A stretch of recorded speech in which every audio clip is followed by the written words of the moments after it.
ظن الجميع أن هذه القبيلة مجنونة لأنهم يضعون صفائح كبيرة في شفاههم ويرتدونها يومياً، وكلما كانت الصفائح أكبر زاد فخرهم بأنفسهم. لكن الحقيقة التي صدمت الناس هي سبب قيامهم بذلك.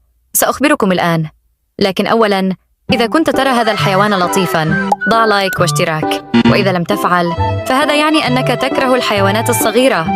وأيضاً علق بقلب إذا كنت من محبي الحيوانات. إذن لماذا يفعلون ذلك؟ لأن هذه الصفائح في ثقافتهم هي رمز للجمال والفخر.